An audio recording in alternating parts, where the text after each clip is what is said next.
AP మరియు తెలంగాణలో number 1 coaching centre Harish the best academy.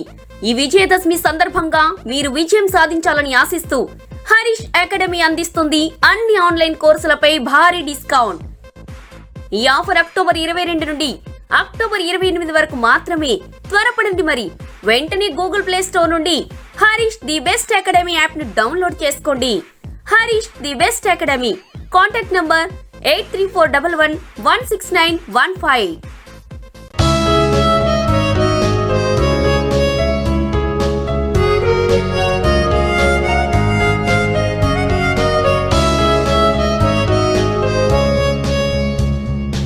Hi friends, welcome to Harish academy. ఈరోజు వార్తల్లో నిలిచిన జాతీయ, అంతర్జాతీయ, రాష్ట్రీయ అంశాల గురించి, వార్తల్లో నిలిచిన వ్యక్తులు, అవార్డులు, పుస్తకాలు మరియు క్రీడా సంబంధిత సమాచారం, ఒక్కొక్క అంశాన్ని వివరంగా తెలుసుకునే ముందు కొన్ని హెడ్లైన్ చూద్దాం. ఈరోజు స్టేట్ ఆఫ్ గ్లోబల్ ఎయిర్ అనే అంశం వార్తల్లో నిలిచింది. వాయు కాలుష్యం బారిన పడి ఎంతమంది ప్రాణాలు కోల్పోతున్నారు, అందులో ఎంతమంది చిన్నారులు ఉన్నారు, దీనికి సంబంధించిన నివేదికను ప్రచురించిన సంస్థ ఏంటి, సో ఈ అంశాలు చూద్దాము. మరియు పేదరికానికి సంబంధించి ఎక్స్క్లూజివ్గా చిన్నపిల్లలకు సంబంధించి ఎంతమంది పేదరిక సమస్యలతో బాధపడుతున్నారు, ఏ సంస్థలు చెప్తున్నాయి, ఈరోజు వరల్డ్ బ్యాంక్ కానివ్వండి, యూనిసెఫ్ కానివ్వండి, దానికి సంబంధించిన అంశాలేంటి. మరియు BRTS bus rapid transit system విషయంలో ఈరోజు భారతదేశంలోనే అత్యంత పొడవైన వ్యవస్థ కలిగిన రాష్ట్రంగా గుజరాత్ వార్తలు నిలిచింది. దానికి సంబంధించిన అంశాలేంటి. మరి ఈరోజు దాంతోపాటు మోస్ట్ ఇంపార్టెంట్ సరిహద్దు వెంట రక్షణకి సంబంధించి స్మార్ట్ ఫెన్సింగ్ సిస్టమ్ అనే ఒక అంశం వార్తలు నిలిచింది. మరి ఈరోజు మహారాష్ట్రకి సంబంధించి ఏషియన్ డెవలప్మెంట్ బ్యాంక్ ఇస్తున్న రుణాలేంటి. మరియు విమానాశ్రయాలకు సంబంధించి ప్రపంచంలోనే అతి సురక్షితమైన విమానాశ్రయాల్లో ఢిల్లీ విమానాశ్రయం 2వ స్థానం నిలిచింది. దానికి సంబంధించిన అంశాలేంటి. మరియు వార్తలు నిలిచిన ప్రముఖులు మరియు మిస్లేనియస్ అంశాలన్నింటినీ కూడా ఒక్కొక్క అంశాన్ని ఇంటర్లింక్ చేసుకుంటూ నేర్చుకుందాం. సో ముందుగా ఈరోజు గాలి కాలుష్యం లేదా వాయు కాలుష్యానికి సంబంధించి ఒక మోస్ట్ ఇంపార్టెంట్ రిపోర్ట్ వార్తలో నిలిచింది. State of global air, state of global air. So state of global air అనే ఒక నివేదిక ఈరోజు వార్తలో నిలిచింది. ఈ సంస్థ ఏ సంస్థ ప్రచురించింది? స్టేట్ ఆఫ్ గ్లోబల్ ఎయిర్ అనే నివేదికను ఏ సంస్థ ప్రచురించింది అంటారు? Most important health effect institute and global burden of disease. Most important గుర్తుంచుకోండి, health effect institute and global burden of disease అనే అమెరికా బేస్డ్ సంస్థ ఈరోజు స్టేట్ ఆఫ్ గ్లోబల్ ఎయిర్ అనే ఒక అంశంతో ఒక నివేదికను ప్రచురించింది. సో మోస్ట్ ఇంపార్టెంట్ వాయు కాలుష్యానికి సంబంధించి తరచూ మనం చూస్తున్నాం. ముఖ్యంగా భారతదేశంలో కాలుష్యం అనే పదం రాగానే మనకు గుర్తుకు రావాల్సింది ఢిల్లీ. తరచూ మీకు గుర్తు చేస్తున్నాను నేను. ఢిల్లీకి సంబంధించి ఈరోజు అత్యధిక సమస్యల్లో ఈరోజు వాయు కాలుష్యంతో బాధపడుతోంది. సో ఢిల్లీకి సంబంధించిన అంశాలే కాకుండా ఈరోజు ఢిల్లీ చుట్టుపక్కల రాష్ట్రాలు చేస్తున్న కొన్ని అంశాలు, ముఖ్యంగా ప్యాడీ స్టబుల్ బర్నింగ్ కానివ్వండి, క్రాప్ రెసిడ్యూస్ పంట పండిన తర్వాత పంట చెత్త కాల్చివేయడం కానివ్వండి. సో ఇలాంటి వాటిపైన అధ్యయనం చేయడానికి ఇటీవల సుప్రీంకోర్టు కూడా ఒక ఏకసభ్య కమిటీని నియమించిందని మోస్ట్ ఇంపార్టెంట్ అంశాన్ని చెప్పాను. అలాంటి అంశాన్ని దృష్టిలో ఉంచుకొని ఈరోజు ఢిల్లీ కూడా చూడండి తరచూ పర్యావరణ సంబంధిత అంశాల విషయంలో వార్తలు ఇస్తుంది. రెడ్ లైట్ ఆన్, గాడి ఆఫ్ అని, యుద్ధ ప్రదర్శనకే విరుద్ధ అని, గ్రీన్ ఢిల్లీ యాప్ అని చాలా అంశాలు మనం చూస్తున్నాం.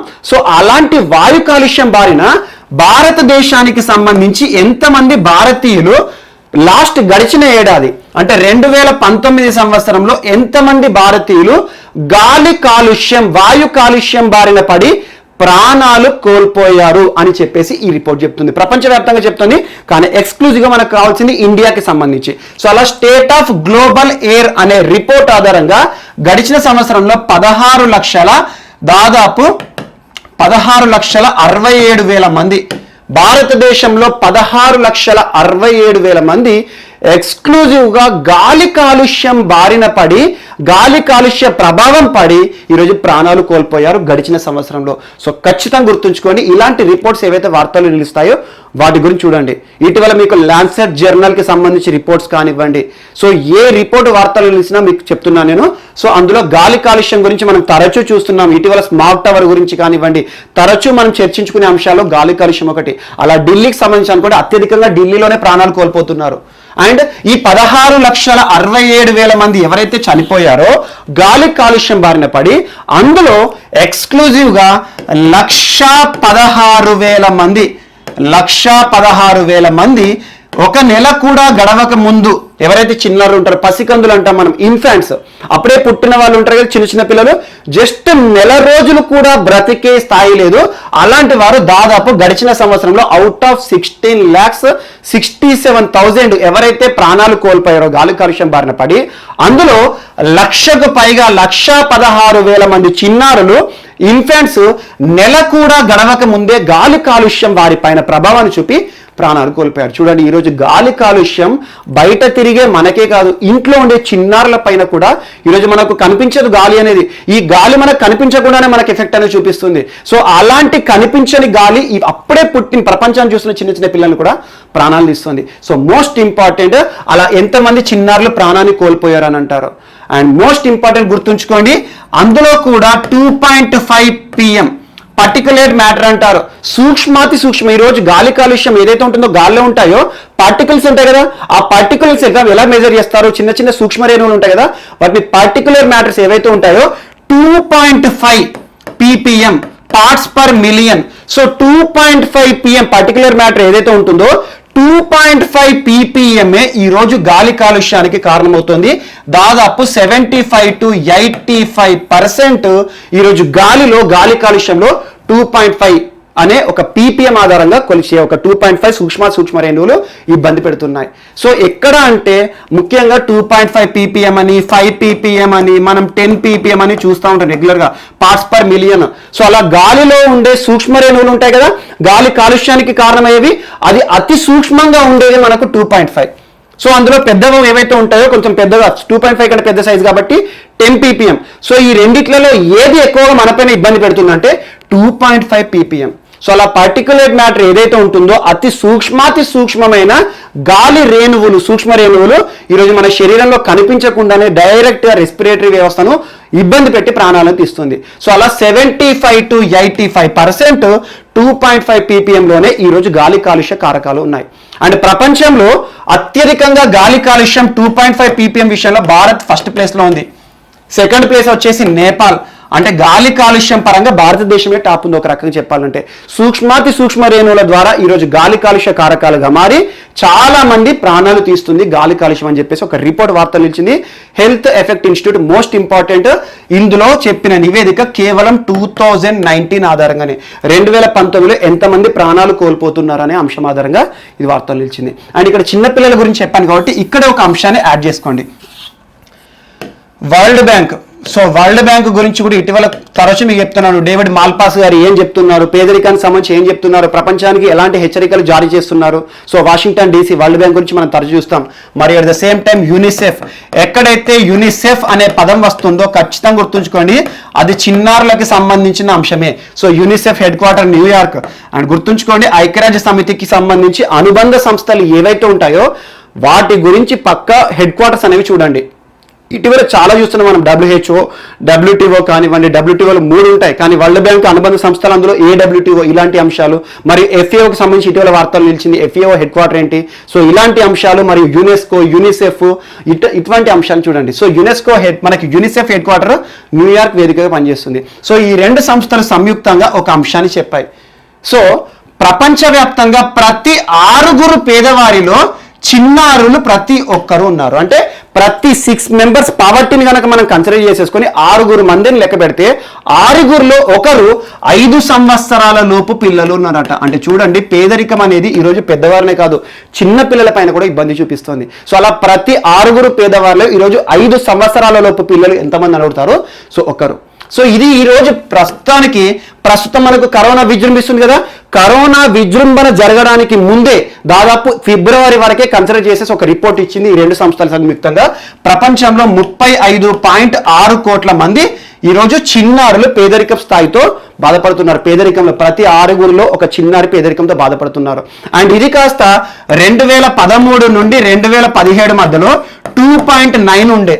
అండ్ ఇది కూడా కరోనా విజృంభణ జరగడానికి ముందే, కరోనా పరిస్థితుల కాలంలో ప్రపంచంలో ఉన్నవారు కూడా చాలా వరకు పేదవారిగా మారుతున్నారని నేను చెప్తున్నా తరచు. సో అలాంటి పేదవారిగా మారుతున్న వారు ఎవరైతే ఉంటారో కరోనా ప్రభావం ఇప్పుడు దారుణంగా పడింది. ప్రపంచంలో చాలా వరకు మధ్యతరగతి కుటుంబాలు కూడా ఈరోజు పేదరిక స్థాయిలోకి వస్తున్నాయి. కారణం ఏంటి? ఉపాధి అవకాశాలు పోతున్నాయి. అండ్ ఉన్న ఉద్యోగాలు ఏవైతే ఉంటాయో వాటిని ప్రశ్నార్థకం అవుతున్నాయి. చాలా సాఫ్ట్వేర్ కంపెనీలు కూడా పోతున్నాయి. స్వయం ఉపాధి కూడా ఈరోజు ప్రశ్నార్థకం అయిపోయింది. ఎందుకంటే దెబ్బతిన్న ఆర్థిక వ్యవస్థ చాలా వరకు మార్కెటింగ్ సౌకర్యాలు లేకపోవడము. ఎందుకంటే వినియోగదారు కొనగలిగే స్థాయిలో ఉన్నప్పుడే మార్కెట్లో సైకిల్ అనేది రన్ అవుతుంది. సో ఇలాంటి అంశాల ఆధారంగా ఈ రోజున పేదరిక స్థాయి మరింత పెరుగుతుంది.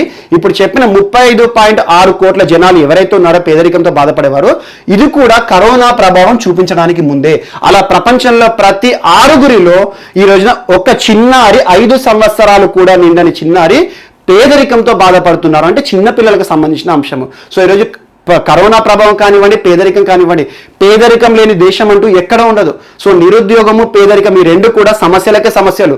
ఇలాంటి సమస్యలు ప్రతి దేశాన్ని కూడా పట్టి పీడిస్తాయి. అలా పేదరికంతో అలమటించే దేశాలు ఏవైతే ఉంటాయో చాలా వరకు కూడా చాలా సమస్యలతో ఫేస్ చేస్తూ ఉంటాయి. మనకు ప్రపంచంలో ఓన్లీ లగ్జంబర్గ్ దేశం గురించే చూస్తూ ఉంటాం అప్పుడప్పుడు. పేదరికం అంటూ లేని దేశం ఏదైనా ఉందా అంటే లగ్జంబర్గ్ మనం కన్సిడర్ చేయొచ్చు. కానీ లగ్జంబర్గ్ని ప్రపంచ దేశాలు చూపిస్తాయి తప్పితే లగ్జంబర్గ్ మా దేశంలో పేదరికం లేదు అని చెప్పేసి ఇప్పటివరకు అధికారికంగా ప్రకటించలేదు. ఈవెన్ అమెరికాకి వెళ్ళండి, ఎంత పెద్ద దేశాలైనా కూడా పేదరికం అనేది ఉంటుంది. అలాంటి పేదరికం పెద్దవారినే కాకుండా ఇబ్బంది పెట్టే కాకుండా ఈరోజు వారిపైన డిపెండెన్స్ ఎవరైతే ఉంటారో చిన్నపిల్లలు కూడా 5 సంవత్సరాలు నిండని పేదవారు ఎవరైతే ఉంటారో ప్రతి 6 పేదవారిలో ఈరోజు 5 సంవత్సరాలు నిండని చిన్నారులు కూడా పేదరిక సమస్యలతో బాధపడుతున్నారని ఒక అంశాన్ని ప్రచురించింది. మోస్ట్ ఇంపార్టెంట్, ఇది కూడా ఒక రిపోర్ట్ ఈరోజు వార్త నిలిచింది. అండ్ ఇందాక మీకు గాలి కాలుష్యం గురించి చెప్పాను. సో గాలి కాలుష్యానికి సంబంధించి ఇక్కడ ఒక అంశాన్ని యాడ్ చేసుకోండి. Gujarat bus rapid transit system. So bus rapid transit system most important. Bus అంటే ఏంటి? బస్సుల కోసము. ర్యాపిడ్ ట్రాన్సిట్ అత్యంత త్వరగా అతి వేగంగా బస్సుల యొక్క ప్రయాణం జరగాలి. పబ్లిక్ ట్రాన్స్పోర్ట్ సిస్టమ్ కి మరింత ప్రోత్సాహం ఇవ్వాలని చెప్పేసి భారతదేశంలో BRTS వ్యవస్థ అంటేనే గుర్తుకు రావాల్సింది గుజరాత్. ఈరోజు గుజరాత్లో ఎలా ఉంటాయంటే ఈ వెహికల్ చూడండి, వెహికల్స్ అన్నిటికీ సపరేట్ రోడ్ ఉంది. సో ఈ వెహికల్స్ బస్సులు పోయే మార్గంలోకి రాకూడదు. ఎక్స్క్లూజివ్గా బస్సు ప్రయాణాల కోసం పబ్లిక్ ట్రాన్స్పోర్ట్ సిస్టమ్ ఈరోజు ప్రజా రవాణా వ్యవస్థకి ప్రోత్సాహం ఇవ్వాలని చెప్పేసి గుజరాత్ ప్రభుత్వము బస్సుల కోసం సపరేట్గా రోడ్డు పక్కన ప్రత్యేక రోడ్డు మార్గం ఉంటుంది. ఆటోమేటిక్గా ట్రాఫిక్ సమస్యలు ఉండవు. సో బస్సులు అనేవి ఆటోమేటిక్గా అవి గమ్యస్థానాలకు దాదాపు చేరుకుంటూ ఉంటాయి. కానీ ఈ రోజు చిన్న వెహికల్స్ ఏవైతే ఉంటాయో ఆటోస్ కానివ్వండి, కార్లు కానివ్వండి, 2 వీలర్స్ కానివ్వండి, ఇవన్నీ ఒకే వ్యవస్థ కిందికి అందులో బస్సులు కూడా నడిచాయి అనుకోండి చాలా వరకు ట్రాఫిక్ సంబంధిత సమస్యలు ఎదుర్కొంటాము. సో అలా ట్రాఫిక్ సంబంధిత సమస్యలు ఉండకూడదని చెప్పేసి ఈరోజు గుజరాత్ ప్రభుత్వం BRTS వ్యవస్థను తీసుకొచ్చింది. ఆల్మోస్ట్ 10 years పైగా గుజరాత్లో బస్ ర్యాపిడ్ ట్రాన్సిట్ సిస్టమ్ అనేది ఉంది. అందులో కూడా మోస్ట్ ఇంపార్టెంట్ ఈ రోజున వార్తలు నిలిచింది ఏంటంటే కుంబరియా అండ్ కడోదరా, కుంబరియా నుండి కడోదరా ప్రాంతాన్ని కలిపే ఒక రోడ్డు మార్గము దాదాపు 108 కిలోమీటర్లు ఈ సూరత్ కి దగ్గర ఉంటుంది. సో భారతదేశంలోనే అత్యంత పొడవైన బస్సు ర్యాపిడ్ ట్రాన్సిట్ సిస్టమ్ ఏ రాష్ట్రంలో ఉంది అంటారు? గుజరాత్ రాష్ట్రానికి సంబంధించి గుజరాత్ రాష్ట్ర ముఖ్యమంత్రి విజయ్ రూపానీ గారు ఇటీవల దీని యొక్క ఎక్స్టెన్షన్ కార్యక్రమాలు ప్రారంభించారు. ఎక్స్టెన్షన్ అంటే ఆల్రెడీ ఉన్న బస్ ర్యాపిడ్ ట్రాన్సిట్ సిస్టాన్ని మరికొంత దూరం పొడిగించి ఈరోజు గుజరాత్ భారతదేశంలోనే ఒక రాష్ట్రము అత్యంత పొడవైన bus rapid transit system road ఉన్న మార్గం విషయంలో అలా 108 కిలోమీటర్ల స్ట్రెచ్ ఒకటే road bus rapid transit system అనేది ఉంటుంది.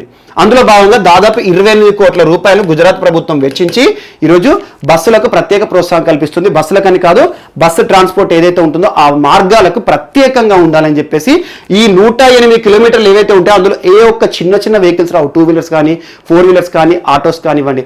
అలాంటి బస్సు ర్యాపిడ్ ట్రాన్సిట్ సిస్టమ్ విషయంలో ఈరోజు గుజరాత్ వార్తలు నిలిచింది. భారతదేశంలోనే అత్యంత పొడవైన BRTS వ్యవస్థ కలిగిన రాష్ట్రం ఏది అంటారు డైరెక్ట్గా. సో బస్ ర్యాపిడ్ సిస్టమ్ అంటే ఏంటి, దానికి సంబంధించిన అంశాలు ఏంటి, ఇవన్నీ ఎక్స్క్లూజివ్గా మీరు చూడండి. కానీ భారతదేశంలో అత్యంత పొడవైన BRTS 108 కిలోమీటర్లతో ఇటీవల వార్తలు నిలిచిన రాష్ట్రం ఏది అంటారు? Gujarat. So most important. So పర్యావరణ కాలుష్యానికి సంబంధించిన అంశాన్ని దీన్ని ఎందుకు యాడ్ చేస్తున్నానంటే మనం తరచూ చూస్తూ ఉంటాం ఎక్కువగా వెహికల్స్ ఏవైతే ఉంటాయో వెహికల్స్ రోడ్డు పైన ఈరోజు పర్సనల్ వెహికల్స్ ఉంటాయి. పర్సనల్ వెహికల్స్ ప్రతి ఒక్కరు కూడా సింగిల్ యూసేజ్ కోసం కార్లను బయట తీయడము, వెహికల్స్ టూ వీలర్ బయట తీసామనుకోండి, అలాంటి సిస్టంలో ఏమవుతుందంటే మనకి గ్రీన్ హౌస్ గ్యాసెస్ అనేవి వస్తూ ఉంటాయి. అంటే వెహికల్స్ నుండి ఈరోజు CO2 కానివ్వండి, కార్బన్ మోనాక్సైడ్స్ కానివ్వండి, ఇవన్నీ గాలి కాలుష్యానికి కారణమవుతున్నాయి. సో అలాంటి వ్యవస్థలో ప్రభుత్వాలు ఏం చేస్తాయంటే ఈజీగా సులభంగా అత్యంత తొందరలోనే అత్యంత స్వల్పకాలంలో గమ్యస్థానాన్ని చేర్చడానికి ప్రభుత్వం ప్రత్యేక ప్రోత్సాహకాలు ఇచ్చింది అనుకోండి. ఇప్పుడు ఏమనుకుంటారు ఈ వెహికల్లో వెళ్ళేవాళ్ళు, సో నేను కార్లో వెళ్తే 2 hours పడుతుంది, అదే బస్సులో వెళ్తే 1 hourలో వెళ్ళొచ్చు. అట్ ద సేమ్ టైం ఎకనామికల్గా కూడా ఆలోచిస్తారు. తక్కువ ఖర్చు. ఈరోజు ప్రజా రవాణా వ్యవస్థలో ఎలా ఉంటుంది, మనకు వెహికల్లో వెళ్తే 100 రూపాయలు అయితే ప్రజా రవాణా వెళ్తే ఆల్మోస్ట్ సగం లోపలనే అయిపోతుంది. సో అలా ఎకనామికల్గా చూసుకున్నా గమ్యస్థానాలు త్వరగా చేరుకోవచ్చు అని చెప్పేసి టైం ఫ్యాక్టర్ తీసుకున్నా కూడా ఈరోజు వీటికి ప్రోత్సాహకాలు ఇస్తే ఏంటంటే ఇండైరెక్ట్గా మనకు పర్యావరణ కాలుష్యాన్ని కూడా తగ్గించిన వారం అవుతాము. ఈరోజు మెట్రోలు కానివ్వండి, ఇవన్నీ కూడా ట్రాఫిక్ సమస్యలు, అట్ ద సేమ్ టైము ఆ వాహనాలు ఏవైతే ఉంటాయో పర్సనల్ వెహికల్స్ నుండి వచ్చే ఉద్గారాలను తగ్గించడానికి ప్రయత్నాలు. అలా కొన్ని దేశాల ప్రభుత్వాలు ఫ్రీ పబ్లిక్ ట్రాన్స్పోర్ట్ సిస్టమ్ అని ఇటీవల వార్తల్లో మనం చూసాము. సో ముఖ్యంగా గ్రీస్ కానివ్వండి, లగ్జంబర్గ్ దేశాలు పబ్లిక్ ట్రాన్స్పోర్ట్ సిస్టమ్ మొత్తాన్ని కూడా ఫ్రీ ఇస్తున్నాయి. అంటే ఏంటి, పర్సనల్ అనే వెహికల్ తీసుకెళ్తే అందులో డీజిల్ పోయించాలి, లేకపోతే ఫ్యూయల్ పోయించాలి, ఖర్చు అవుతుంది. అదే ప్రజా రవాణా వ్యవస్థ బస్సులో కానీ ట్రైన్లో కానీ వెళ్ళాలనుకోండి, ఆటోమేటిక్గా నేను గమ్యస్థానానికి రూపాయి కూడా ఖర్చు లేకుండా వెళ్తాను. సో అలాంటి కార్యక్రమాలతో కూడా ప్రభుత్వాలు ముందుకు వస్తున్నాయి. కానీ భారతదేశంలో ఈరోజు వాయు కాలుష్యానికి ఎక్కువ కారణమవుతున్న వెహికల్స్ సంబంధించి గుజరాత్ చాలా విషయాలు ముందుంది. అందులో బస్సు ర్యాపిడ్ ట్రాన్సిట్ సిస్టమ్, ప్రత్యేకంగా బస్సుల కోసం వేయబడ్డ మార్గాల విషయంలో గుజరాత్ ఎప్పుడు వార్తలు నిలుస్తుంది. సో మోస్ట్ ఇంపార్టెంట్, ఈరోజు భారతదేశంలో అతి పొడవైన BRTS వ్యవస్థ కలిగిన రాష్ట్రంగా ఒకే స్ట్రెచ్ అంటే అంతరాయం లేకుండా సుదూర ప్రయాణం 108 కిలోమీటర్ల బస్సుల కోసం ప్రత్యేకంగా కేటాయించబడింది. ఆ మార్గం ఎక్కడ, సూరత్ దగ్గర చూసుకోండి. అండ్ ఇంకొక అంశం, October 31 రోజున మరొక అంశం కూడా చూస్తాం మనం. రానున్న October 31 మీకు ముందు ఇండికేషన్ ఇస్తున్నాను. సీ ప్లేన్ సర్వీసెస్ అనేది భారతదేశంలో మొట్టమొదటిసారి గుజరాత్ రాష్ట్రంలో అమల్లోకి రాబోతోంది. దీనికి సంబంధించి మీకు 1 month బ్యాక్ ఒక ఇన్ఫర్మేషన్ చెప్పాను. సీ ప్లేన్ సర్వీసెస్ అంటే ఏంటి, వాటర్ పైన వెళ్తుంది, గాల్లోకి వెళ్తుంది, దానికి సంబంధించి ఇమేజ్ కూడా చెప్పాను మీకు. సో మళ్ళీ October 31 రోజున సీ ప్లేన్ సర్వీసెస్ ఎక్కడి నుండి ఎక్కడికి ప్రారంభమైనవి, ఆ సర్దార్ వల్లభాయ్ పటేల్ గారి విగ్రహం ఉంటుంది కదా ఆ ప్రాంతం వరకు అవన్నీ చెప్పాను మీకు. కెవాడియా ప్రాంతం ఎక్కడ ఉంటుందని. సో అవన్నీ ఒకసారి October 31 నాడు మనకు వార్తలు నిలుస్తాం, మళ్ళీ ఒకసారి చూద్దాము. సో ఇలాంటి అంశాలు కూడా తరచూ గుజరాత్ వార్తలు నిలుస్తుంది. అండ్ నెక్స్ట్, సో ట్రాన్స్పోర్ట్ సిస్టమ్కి సంబంధించి ఇంకొక అంశాన్ని ఇక్కడ యాడ్ చేసుకోండి. ఆ అంశం ఏంటంటే మహారాష్ట్ర. సో ఈరోజు మహారాష్ట్రలో రూరల్ రోడ్ వ్యవస్థను, గ్రామీణ ప్రాంతాల్లో ఉండే రోడ్లను అర్బన్ ప్రాంతాలతో కలపడానికి ప్రత్యేక రోడ్డు మార్గాలు, లింకేజ్ రోడ్స్ అంటారు. లింకేజ్ రోడ్ల కోసం ఈ రోజు Asian development bank, most important ADB, తరచూ మనం చూస్తున్నాం. ఇటీవల వాటర్ శానిటేషన్ కానివ్వండి, హైజీన్ ప్రోగ్రామ్ కోసము 2 రాష్ట్రాలకు ఇచ్చింది. మనకు రాజస్థాన్, మధ్యప్రదేశ్ గురించి చూసాము. అట్ ది సేమ్ టైం ఇటీవల కాలంలో ADB రుణాలు అనేవి తరచూ వార్తలు నిలుస్తున్నాయి. మరియు ఇటీవల కాలంలో రైల్వే వ్యవస్థకు సంబంధించి RRTS నెట్వర్క్ గురించి చూసాము, ఢిల్లీ మీరట్ సంబంధించి. సో ఇలాంటి అంశం విషయంలో ADB అనేది తరచూ వార్తలు నిలుస్తుంది.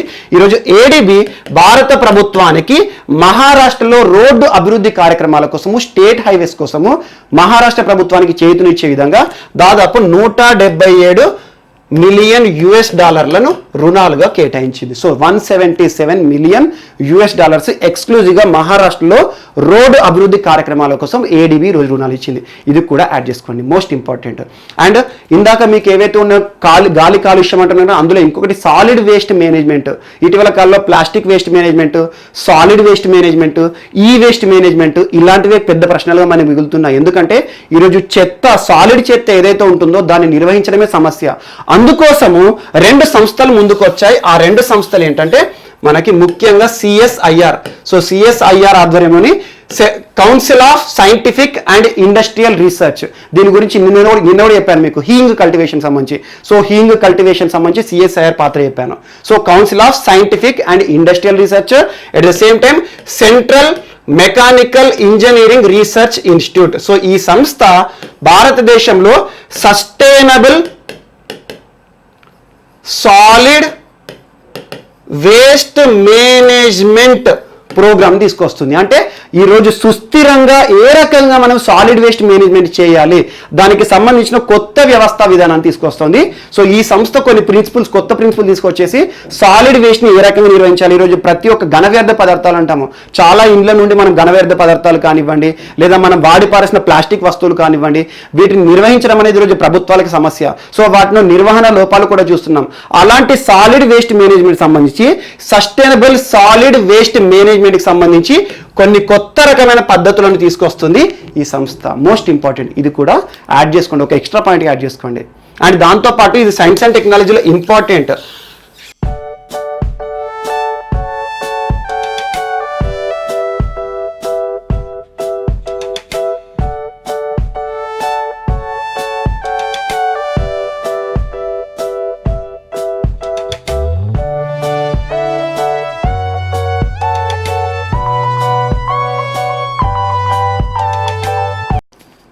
సో ఈరోజు మన నెక్స్ట్ టాపిక్ వచ్చేసి India international science festival. Most important. So 6th edition of India international science festival will be conducted virtually in the month of December అనే ఒక న్యూస్ ఈరోజు అన్ని వార్తాపత్రికల్లో రావడం జరిగింది. సో మోస్ట్ ఇంపార్టెంట్, ఈ సంవత్సరం 6వసారి సైన్స్ ఫెస్టివల్ జరగబోతోంది. సో దానికి సంబంధించి డిసెంబర్ 22వ తేదీ నుండి 25వ తేదీ మధ్యలో జరుగుతాయి అని చెప్పేసి హర్షవర్ధన్ గారు చెప్పారు. Most important.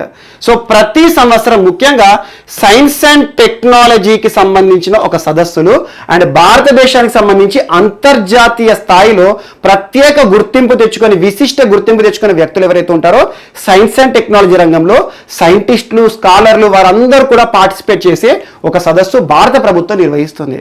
సో అలా 2015లో ప్రారంభమైనాయి మొట్టమొదటిసారి. ప్రతి సంవత్సరం ఇండియాలో ఏదో ఒక సిటీని వెన్యూగా పెట్టుకుంటారు. ఆ సిటీలో ఒక ఎగ్జిబిషన్ లాంటి వాతావరణాన్ని క్రియేట్ చేసి అక్కడికి అంతర్జాతీయ స్థాయిలో గుర్తింపు తెచ్చుకునే శాస్త్రవేత్తలు కానీ స్కాలర్స్ కానీ వస్తారు. వారి యొక్క అనుభవాలు కానివ్వండి, వారి యొక్క రీసెర్చ్ పేపర్స్ కానివ్వండి, వారి యొక్క ప్రయోగాలు అవన్నీ కూడా అక్కడ పంచుకుంటారు. So most important, science and టెక్నాలజీకి సంబంధించి ప్రతి సంవత్సరం జరుగుతుంది. లాస్ట్ ఇయర్ హోస్ట్ ఏది అంటారు 2019, అంటే ఈసారి 6వది, అంటే 2019 5వది కదా, అప్పుడు హోస్ట్ సిటీ ఏది అంటారు కోల్కతా. సో ప్రతి సంవత్సరం ఏదో ఒక సిటీలో జరుగుతుంది. కానీ ఇప్పుడున్న పరిస్థితిలో COVID-19 పరిస్థితుల కాలంలో ఏ ఒక్క సిటీలో కానీ ఎగ్జిబిషన్ లాంటి వాతావరణం కొన్ని వేల మంది వస్తారు ఇక్కడికి. ఎందుకంటే సైన్స్ అండ్ టెక్నాలజీ స్కాలర్స్ వస్తారు, స్టూడెంట్స్ వస్తారు, ప్రముఖులు, మంత్రులు వీళ్ళందరూ వస్తారు. సో అలాంటి సదస్సు ఈసారి వర్చువల్గా జరగబోతుంది డిసెంబర్ 22 నుండి 25 అని చెప్పేసి ఒక అంశం వార్తలు నిలిచింది. మోస్ట్ ఇంపార్టెంట్, ఏ మంత్రిత్వ శాఖ పరిధిలో జరుగుతుంది అంటారు. సో సైన్స్ అండ్ టెక్నాలజీ సంబంధించి ఆటోమేటిక్గా ministry of science and technology. ప్రస్తుతం కేంద్ర ప్రభుత్వం ministry of science and technology మరియు మినిస్ట్రీ ఆఫ్ హెల్త్ అఫైర్స్ మరియు family welfare, ministry of earth sciences, ఈ 3 కూడా హర్షవర్ధన్ గారు మంత్రిగా ఉన్నారు. కేంద్ర మంత్రి Harshvardhan. So science and technology మంత్రిత్వ శాఖ హర్షవర్ధన్ గారి ఆధీనంలో ఉంది. సో ఏ సంస్థలు నిర్వహిస్తాయి, మంత్రిత్వ శాఖ ఓకే, ఏ సంస్థలు నిర్వహిస్తాయి అంటారు. Most important, CSIR, council of scientific and industrial research, and at the same time విజ్ఞాన భారతి సంస్థ. విజ్ఞాన భారతి. సో విజ్ఞాన భారతి గురించి అంతకుముందు గురించి కూడా మీకు ఒకసారి గుర్తు చేస్తాను, చెప్పాను ఒక టాపిక్లో. విజ్ఞాన భారతి అనేది 1991 నుండి విజ్ఞాన భారతి అనే పేరుతో అమల్లోకి వచ్చింది. అంతకుముందు స్వదేశీ సైన్స్ మూవ్మెంట్ అనే ఒక మూవ్మెంట్గా ఇండియన్ ఇన్స్టిట్యూట్ ఆఫ్ సైన్స్ బెంగళూరులో ప్రారంభమైంది. ప్రొఫెసర్ వాసు, సో ప్రముఖ ప్రొఫెసర్ వాసు గారి ఆధ్వర్యంలో స్వదేశీ సైన్స్ మూవ్మెంట్ అని చెప్పేసి సైన్స్ అండ్ టెక్నాలజీకి ఆదరణ, ప్రాధాన్యత కల్పించాలని చెప్పేసి ఒక మూవ్మెంట్గా ప్రారంభమైంది. ఆ తర్వాత 1991 నుండి విజ్ఞాన భారతి అనే సంస్థగా ప్రారంభమై దేశవ్యాప్తంగా కూడా సైన్స్ అండ్ టెక్నాలజీకి సంబంధించి కీలక అంశాలను పర్యవేక్షణ చేస్తుంది. సో ఈ 2 సంస్థలు కూడా సంయుక్తంగా ఈ సదస్సును నిర్వహిస్తాయి ప్రతి సంవత్సరం కూడా. అండ్ ఏ మంత్రిత్వ శాఖ ఈసారి 8వది. దీనికి సంబంధించి సైన్స్ అండ్ టెక్నాలజీకి సంబంధించి ప్రతి సంవత్సరం జరిగే భారతదేశం ఆతిథ్యం ఇచ్చే ఒక అంతర్జాతీయ సమావేశాలు ఇంటర్నేషనల్ సైన్స్ ఫెస్టివల్. ఇది ఒకటి కూడా మోస్ట్ ఇంపార్టెంట్. అండ్ నెక్స్ట్, సరిహద్దు సమస్యలు మనం తరచూ చూస్తున్నాం. మోస్ట్ ఇంపార్టెంట్, ప్రస్తుతము పాకిస్తాన్, ఈ మధ్యలో పాకిస్తాన్ సైలెంట్ అయింది. ఓన్లీ గిల్గిట్ బాల్టిస్తాన్ సంబంధించి ఎన్నికలకు సంబంధించి కొన్ని వివాదాలు మనం చూస్తున్నాం. And at the same time ఇప్పుడు ప్రస్తుతం చైనాతో చాలా అంశాలు. ఒకవైపు చైనా మనతో యుద్ధానికి సిద్ధమంటుంది, and at the same time తాయ్హాయ్ కానివ్వండి, థాయిలాండ్ వారితో కూడా యుద్ధం అంటుంది. సో చైనా ఈరోజు చాలా దేశాలతో శత్రుదేశంగా మిగులుతుంది. కానీ ఎన్ని దేశాలతో ఉన్నా కూడా మనతో వారి సమస్య అనేది ఇంపార్టెంట్. సో అలాంటి సరిహద్దు సమస్య అనేది ఏ దేశానికైనా సర్వసాధారణం. ఈవెన్ ఇండియాకు ఒకటే కాదు, ప్రపంచంలో సరిహద్దు సమస్యలు పక్క పక్కన ఉండే వారి మధ్యలో ఖచ్చితంగా వస్తాయి. అందులో మోస్ట్ ఇంపార్టెంట్ ఈరోజు సరిహద్దు రేఖ ఏదైతే ఉంటుందో line of control, most important, line of control వెంట స్మార్ట్ ఫెన్సింగ్ సిస్టమ్ ని తీసుకొస్తామని చెప్పేసి భారత ప్రభుత్వం డిక్లేర్ చేసింది, రక్షణ శాఖ వారు. సో ప్రస్తుతం ఎవరు, రాజ్నాథ్ సింగ్ గారు. సో ఇప్పటి వరకు సరిహద్దు వెంట మన సైనికులు కాపలాగా ఉంటారు. ఎవరెవరు వస్తున్నారు, చొరబాటుదారులు ఎవరున్నారు, తీవ్రవాదులు ఎవరైనా వస్తున్నారు, వారి కార్యకలాపాలు ఏంటి, ఇక్కడ ఏమైనా స్థావరాలు ఉన్నాయని చెప్పేసి సరిహద్దులో యుద్ధాలు కూడా చూస్తాం. అలాంటి సరిహద్దు వ్యవస్థ పైన మరింత నిఘా పెంచాలి, సైన్స్ అండ్ టెక్నాలజీ మరింత వాడుకోవాలని చెప్పేసి స్మార్ట్ ఫెన్సింగ్ అంటే మనం తర చూస్తాం, మన ఇంటికి కానివ్వండి, కాంపౌండ్ వాళ్ళకి కానివ్వండి, పొలాలకు కానివ్వండి, రెండు ప్రాంతాల మధ్యలో వేరు చేయడానికి ఫెన్సింగ్ వ్యవస్థ అంటాము. సో ఫెన్సింగ్ వేసింటారు కదా, అలాంటి ఫెన్సింగ్. బట్ ఇక్కడ స్మార్ట్ అంటున్నాను. స్మార్ట్ అంటే ఏంటి? మరింత నిఘా అనేది ఉంటుంది. ఈ ఫెన్సింగ్ అనేది దాదాపు 700 కిలోమీటర్లకు పైగా సరిహద్దు వెంట నిర్మిస్తారంట. ఒక్కొక్క కిలోమీటర్లకు దాదాపు 10 లక్షల రూపాయలు మినిమం ఖర్చు అవుతుందంట. మోస్ట్ ఇంపార్టెంట్, అలా సరిహద్దు ఫెన్సింగ్ అనేది స్మార్ట్ విధానంలో నిర్మిస్తారు. ఈ స్మార్ట్ విధానం ద్వారా ఏంటంటే లిడార్ వ్యవస్థను తీసుకువస్తారు. లిడార్ వ్యవస్థ గురించి మీకు ఎప్పుడు చెప్పాను లాస్ట్ టైం అంటే, ఇటీవల ఆర్కియాలజిస్టులు సైట్కి వెళ్తారు, తవ్వకాలు జరుపుతారు సైంటిఫిక్గా, అక్కడ దొరికే ఆనవాళ్ళ ద్వారా హిస్టరీని చెప్తారు. మనకి హిస్టరీ సబ్జెక్ట్ ఏదైతే ఉంటుందో ఆర్కియాలజీ సోర్సెస్ ఉంటాయి. అలాంటి ఆర్కియాలజిస్టులు కూడా లిడార్ టెక్నాలజీని వాడుతున్నారు. ఇటీవల కాలంలోనే ఒక అంశాన్ని చూసాం, మనం జూన్లో చూసాము. So light detection and ranging. So ఈరోజు లిడార్ వ్యవస్థ ఆధారంగా ఈ స్మార్ట్ ఫెన్సింగ్ అనేది పనిచేస్తుంది. మరి ఈ స్మార్ట్ ఫెన్సింగ్ లో మోస్ట్ ఇంపార్టెంట్ సీసీ కెమెరాలు కూడా ఉంటాయి, సీసీ కెమెరాల పర్యవేక్షణ. సో అలాంటి అన్ని అధునాతనమైన సౌకర్యాలతో స్మార్ట్ ఫెన్సింగ్ వ్యవస్థను తీసుకొస్తాము. సో త్వరలోనే దీని యొక్క కార్యరూపం అనేది మేము చేస్తాము, శంకుస్థాపన కార్యక్రమాలు చూస్తాము. దాదాపు ఒక్కొక్క కిలోమీటర్ స్మార్ట్ ఫెన్సింగ్ నిర్మించాలంటే 10 లక్షల రూపాయలు ఖర్చు అవుతుంది అని చెప్పేసి కేంద్ర ప్రభుత్వం భావిస్తుంది. ఇది ఒకటి కూడా ఇంపార్టెంట్, ఎందుకంటే సరిహద్దు ఫెన్సింగ్ ఏర్పాటు చేసి అక్కడ కెమెరాలు కానివ్వండి, ఇలాంటి లీడర్ ఆధారంగా అక్కడ నిఘా పెంచామనుకోండి, ఆటోమేటిక్గా సైనికులకు కూడా సమస్యలు తప్పుతాయి. సో మరింత మనకు అధునాతన పరిజ్ఞానాన్ని కూడా వాడుకున్నట్టు అవుతుంది, ఎందుకంటే సైన్స్ అండ్ టెక్నాలజీ ఈరోజు ప్రపంచాన్ని శాసిస్తుంది. Most important. సో ఇదొకటి కూడా ఇంపార్టెంట్. సో ఇక్కడ యాడ్ చేసుకోండి జమ్మూ కాశ్మీర్ సంబంధించి మిస్లేనియస్ పాయింట్. ఇటీవల జమ్మూ కాశ్మీర్ సంబంధించి ఏదో ఒక అంశాన్ని మనం చాలా చూస్తున్నాం, ముఖ్యంగా పర్యాటక రంగంగా కానివ్వండి. ఆర్టికల్ 370 తొలగించబడిన తర్వాత చాలా అంశాల అభివృద్ధి కార్యక్రమాలు వార్తలకు వస్తున్నాయి. సో నిన్న హోం మంత్రిత్వ శాఖ, ఎందుకంటే కేంద్రపాలిత ప్రాంతం కదా, హోం మంత్రిత్వ శాఖ జమ్మూ కాశ్మీర్ రీఆర్గనైజేషన్ యాక్ట్ 2019 ఆధారంగా, ఎందుకంటే జమ్మూ కాశ్మీర్ రీఆర్గనైజేషన్ యాక్ట్ ఎప్పుడు వచ్చింది మనకి, ఆర్టికల్ 370 రిపీల్ అయిన తర్వాత జమ్మూ కాశ్మీర్ మరియు లడఖ్ని విడగొట్టాం మనం. కేంద్రపాలిత ప్రాంతం, అసెంబ్లీతో కూడిన కేంద్రపాలిత ప్రాంతం. సో జమ్మూ కాశ్మీర్ ప్రాంతంలో ఇప్పటి వరకు ఉన్న పంచాయతీరాజ్ వ్యవస్థ ఏదైతే ఉంటుందో, జమ్మూ కాశ్మీర్ పంచాయతీరాజ్ యాక్ట్ 1989ని సవరణలు చేసింది. సో దీని ద్వారా హల్కా వ్యవస్థకి సంబంధించి కొన్ని అంశాలు ప్రస్తావించింది. హల్కా అని గుర్తుంచుకోండి, హల్కా పంచాయతీ వ్యవస్థ ఎక్కడ అమల్లో ఉంటుందంటారు జమ్మూ కాశ్మీర్ సంబంధించి. ఇందులో ఆడిటింగ్ వ్యవస్థను మరింత నిఘా వేసే విధంగా ప్రభుత్వం కొన్ని మార్పులు చేసింది. So Panchayati Raj act of Jammu Kashmir 1989 section 10ని సవరించింది. దీని ద్వారా ఏమవుతుందంటే ఇప్పుడు జమ్మూ కాశ్మీర్ ప్రత్యేకంగా కేంద్ర ప్రభుత్వం చూస్తుంది. అందులో భాగంగా డిస్ట్రిక్ట్ డెవలప్మెంట్ కౌన్సిల్స్ ఏర్పాటు చేస్తుంది. సో డిస్ట్రిక్ట్ డెవలప్మెంట్ కౌన్సిల్స్ అంటే ఏంది? ఈరోజు జిల్లా స్థాయిలో వీరికి ఆ జిల్లాలో అక్కడ ఉండే వనరులు కానివ్వండి, వారికి అభివృద్ధి కార్యక్రమాలు కానివ్వండి, ప్రోత్సాహం ఇచ్చే సంస్థలు డిస్ట్రిక్ట్ డెవలప్మెంట్ కార్పొరేషన్స్ ఏవైతే ఉంటాయో వాటిని కూడా ఏర్పాటు చేస్తామని చెప్పేసి. ఇవన్నీ అవసరం లేదు మనకు, ముఖ్యంగా జమ్మూ కాశ్మీర్ సంబంధించి ఇది miscellaneous point. Jammu Kashmir reorganisation act 2019 ఆధారంగా కేంద్ర హోం మంత్రిత్వ శాఖకి జమ్మూ కాశ్మీర్లో ప్రత్యేకంగా కొన్ని చట్టాలు సవరణ చేసే అధికారం ఉంటుంది. అందులో భాగంగా పంచాయతీరాజ్ యాక్ట్ జమ్మూ కాశ్మీర్ సంబంధించి 1989లో వచ్చింది. అందులోని సెక్షన్ 10 ఈరోజు వారి యొక్క పంచాయతీరాజ్ వ్యవస్థకు సంబంధించి ఆడిటింగ్ కానివ్వండి, సర్పంచ్లకు ఇచ్చే వేతనాలు కానివ్వండి, ఇలాంటి వ్యవస్థలు ఉంటాయి. సో దాన్ని కొన్ని సవరణ చేసింది. At the same time Jammu Kashmir district development councils, ప్రతి జిల్లాలో కూడా డిస్ట్రిక్ట్ డెవలప్మెంట్ కౌన్సిల్స్, జిల్లా అభివృద్ధి కేంద్రాలు ఏర్పాటు చేసి అక్కడే అభివృద్ధి కార్యక్రమాలను సులభతరం చేసే ఉద్దేశంతో, మరింత ప్రోత్సాహం ఇచ్చే ఉద్దేశంతో కొన్ని మార్పులు చేయడం జరిగింది. ఇదొకటి కూడా ఇంపార్టెంట్. అండ్ నెక్స్ట్, సో ఈరోజు మన నెక్స్ట్ టాపిక్ వచ్చేసి ఎయిర్పోర్ట్స్కి సంబంధించిన అంశము. ఎయిర్పోర్ట్స్, సో ఇటీవల విమానాశ్రయాలకు సంబంధించిన అంశాలు తరచూ మనం చూస్తున్నాం. ముఖ్యంగా కొన్ని అంశాలు రాజీవ్ గాంధీ అంతర్జాతీయ విమానాశ్రయం గురించి తరచూ మనం చూస్తున్నాం. కాంటాక్ట్లెస్ కార్ పార్కింగ్ విషయంలో వార్తల్లోకి వచ్చింది. అదేంటి, దానికి సంబంధించిన ప్రత్యేకత ఏంటో చూసాం మనం. ఇటీవల కోవిడ్-19 పరిస్థితుల కాలంలో మాస్ థర్మల్ స్క్రీనింగ్కి సంబంధించిన అంశాన్ని చూసాము. మరియు దాంతో పాటు ఇటీవల ప్రతిష్టాత్మకంగా విమానాశ్రయాలకు ఇచ్చే పురస్కారం ఏవైతే ఉంటాయో ప్రపంచవ్యాప్త పురస్కారాలు, అందులో కూడా రాజీవ్ గాంధీ అంతర్జాతీయ విమానాశ్రయం ఇటీవల ఏ పురస్కారాన్ని పొందింది దాని గురించి చూసాము. మరియు మోస్ట్ ఇంపార్టెంట్, దేశ రాజధాని ఢిల్లీలో ఉన్న విమానాశ్రయం, ఈరోజు దేశ రాజధాని ఢిల్లీ విమానాశ్రయం పేరేంటి? ఇందిరాగాంధీ అంతర్జాతీయ విమానాశ్రయం. అండ్ గుర్తుంచుకోండి, దేశంలో ఉన్న విమానాశ్రయాలకు ఎవరి పేర్లు ఉన్నాయి దానికి సంబంధించి ఖచ్చితంగా చూడండి. ఈరోజు రాజీవ్ గాంధీ అంతర్జాతీయ విమానాశ్రయం అంటున్నాను, హైదరాబాద్కి సంబంధించి.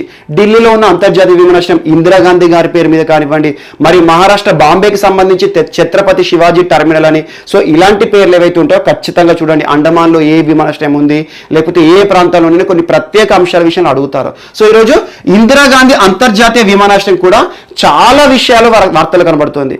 ఇటీవల కోవిడ్-19 టెస్ట్ సెంటర్ను ఏర్పాటు చేసి భారతదేశంలోనే మొట్టమొదటి విమానాశ్రయంగా వార్తల్లోకి ఎక్కింది ఢిల్లీ అంతర్జాతీయ విమానాశ్రయం.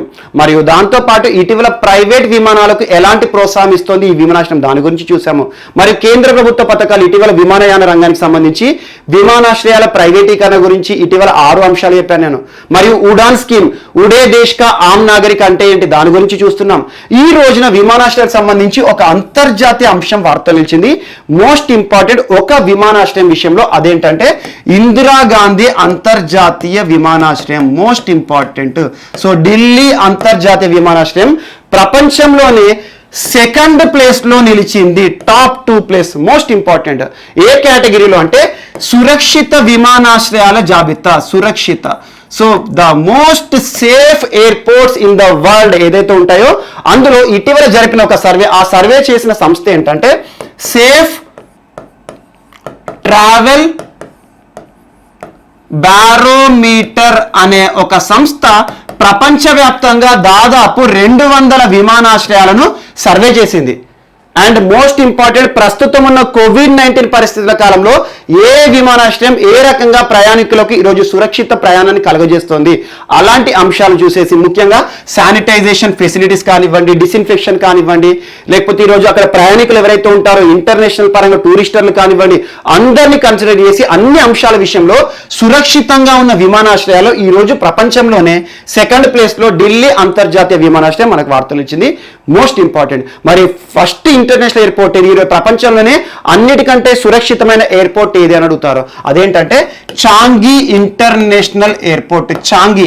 సో చాంగి ఇంటర్నేషనల్ ఎయిర్పోర్ట్ ఈరోజు అత్యంత సురక్షిత ప్రయాణాన్ని ఆ ప్రయాణికులు ఎవరైతే ఉంటారో ఆ ఇంటర్నేషనల్ ఎయిర్పోర్ట్కి వచ్చేవారు ఎవరైతే ఉంటారో వారికి కల్పిస్తుంది. Most important. సింగపూర్కి సంబంధించిన ఎయిర్పోర్ట్ ఇది, సింగపూర్లో ఉంది.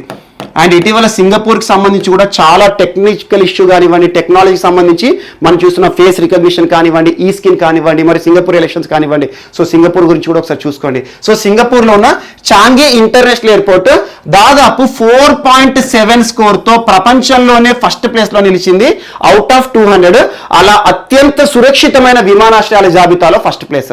మరియు సెకండ్ ప్లేస్ మన దేశ రాజధానిలో ఉన్న ఢిల్లీ అంతర్జాతీయ విమానాశ్రయం 4.6 స్కోర్తో.